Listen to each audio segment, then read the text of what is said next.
Hey to everyone, welcome back. This is episode number 5 in my weekly rock and metal news catch up. Let's get right into this. We've got a lot to go through.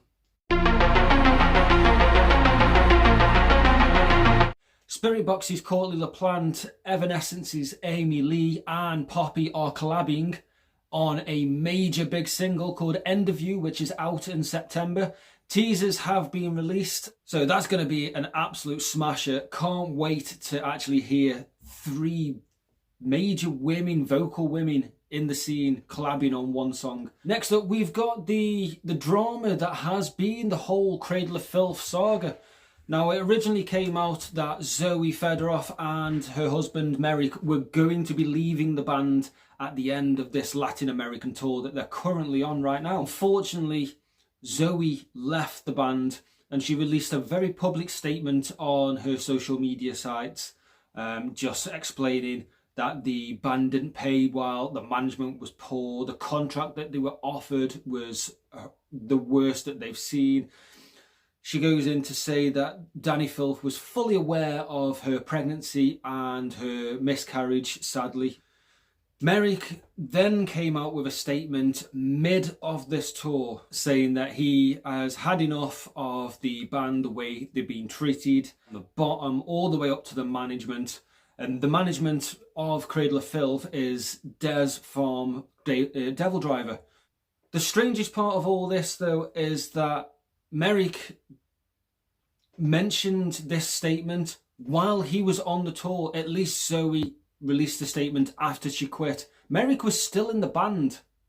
So only one outcome can happen, which is exactly what happened. Dani Filth, who I was fully expecting, hit back at all these allegations and then fired Merrick.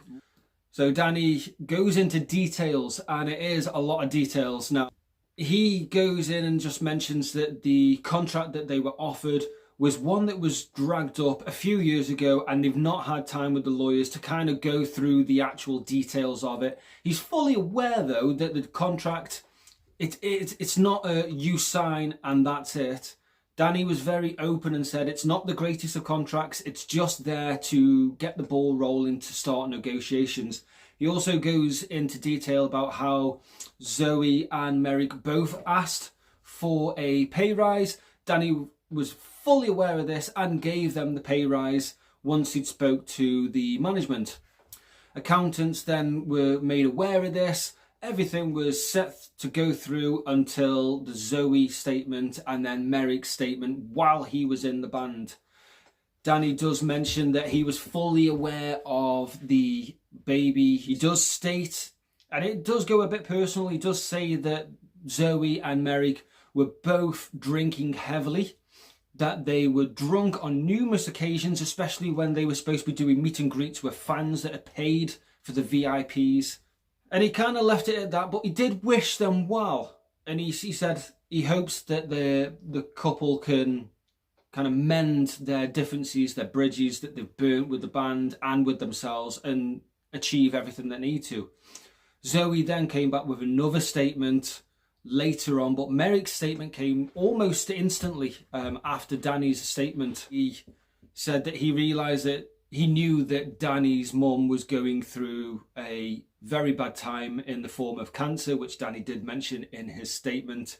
And both Zooey and Merrick both wished his mum all the best, really, to get better soon. Denies that she was drinking throughout her pregnancy. Zooey and Merrick will not be releasing any more statements regarding this situation. They will be seeing Dani Filth in court. The unfortunate passing of Brent Hinds, who was the vocalist for Mastodon last week. More details have come out about this. There has been details released about the 911 call from the lady that hit him, because Brent Hinds was on his Harley Davidson. She made the 911 call, and they have been released, as well as witness statements. Now, the witness statements go into a lot of detail, something that I will not be doing on this channel. It goes extremely graphic in what happened and how Brent is. If you do want to read the graphic details, just search for Brent Hinds and you're able to read everything about it. But yeah, it's definitely not something I'm going to put on this channel. Next up, we've got former Amon Amarth members have created a brand new band called Fimble Winter, and they are releasing a brand new EP which has got 6 tracks on it, ready for release in November. Next up, we've got some news for all Tesla fans. Tesla's guitarist and founding member Brian Wheat has teamed up with another original member of Tesla, Tommy, and they have created a brand new band called Terminal. Joining them in this new band is going to be W.A.S.P guitarist Chris Holmes, I can't believe I'm actually going to say this, and Josey Scott, former vocalist from Saliva. Now, I was quite vocal on my last channel, and I still think he's a whingy little bitch about still bringing stuff up about Saliva all these years ago, you know, a decade and a half ago. Hopefully he's going to sink his teeth into this and he's going to get over the Saliva thing, because it's never coming back to him. So hopefully he can concentrate on this, and it gives him a drive and a focus to put all his thoughts on paper and make this band big. Now, there is no details about an album or an EP or a single release as of yet, but they are working on new material. Former Pink Floyd member Roger Waters has released a statement. Before we get into this, I have no idea why he thought this was an appropriate thing to say. And reading, it's a short statement. It was an interview he did with Independent Ink. But what he said, I'm going to assume it's pissed a lot of people off, and I'm one of them. If you've got nothing good to say about Ozzy Osbourne, shut the fuck up. You've not been relevant for God knows how many decades. If you're trying to get yourself into public light again, this is not the way you do it. If you've got nothing to say good about him, just say condolences to the family, leave it at that. No. He went further, to the point where even Jack had to respond, and Jack's response is fucking incredible. Roger Waters, the absolute cockwomble that he is, said in his interview. Now, this all started because he was talking about popular culture figures.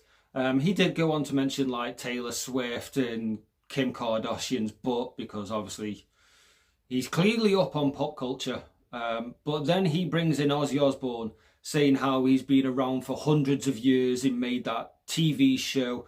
He went round biting the head off chickens or whatever he did. He then goes on to say that he didn't care much for Black Sabbath, doesn't care much for Ozzy Osbourne or just the general music itself. No one gives a fuck, you cockwomble. No one cares what you think, because you're irrelevant. You're a useless piece of shit for comments like that. So yeah, Jack's response on his Instagram story was, "Hey Roger Waters, fuck you. How pathetic and out of touch you've become. The only way you seem to be relevant in the spotlight is spewing out bullshit to the press. My father always thought you were a cunt. Thanks for proving him right." Then he released a hashtag fuck Roger Waters, which I think is absolutely fantastic. It's a great comment by Jack. Waters, though, being an absolute useless twat that he is, clearly thought he needs to go a little bit further and make out some bullshit about not only Ozzy Osbourne, but his legacy, his band, Black Sabbath, as well as it's also obviously hitting his solo career and just the community in general. Like, just fuck you, Roger. You have absolutely no idea, and I stand by Jack on that comment. Absolutely stand by it. And finally, I did make a short about this, when the news broke. A guy was caught at the Korn System of a Down show. To say he was caught with his trousers down would literally be an understatement. He was caught giving himself the high five whilst watching the band play. Now, there's been a lot of pictures, memes posted up about it. I can't confirm if the people on his right-hand side are minors, but from the video that you see on TikTok, they do look under the age of 18. But yeah, he wasn't jerking the chicken at them. He was watching the band while doing it. A guy who was sitting behind decided to take matters into his own hand, not in his hands because that's where his had been, and was right behind him and slogged the fuck out of his head. He hit him so hard his hat bandana fell off. Security were involved and so were the police. Thankfully they didn't touch the hand that was in question because, again, that's disgusting. He was arrested and placed in handcuffs, removed from the venue. Sadly, the guy that committed the assault, yes, it is assault, regardless of what the guy was doing, was also arrested, but he was later released, rightfully so. Not condoning violence, but in that case, abso-fucking-lutely. He got released. The guy that was giving himself the high five and playing with his one eye winky was also released. There's no doubt, though, that he will probably, if he has a job, lose his job because there is a very clear video of his face and pictures to go with it. Again, kind of like one of the other statements that I'm not going to put the video on this. You can search it and it is fantastic. It's a proper good slug as well. Just watch it for the punch. Well worth it. Right guys, this is my favourite part of my news weekly video. This is where I recommend songs for you to go listen to. First up, we've got Mudvayne, Hurt People, Hurt People.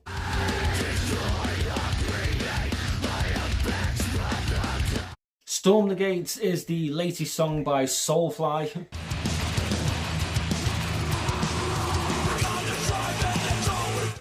Sable Hill's come out with another bang, it's called Godforsaken.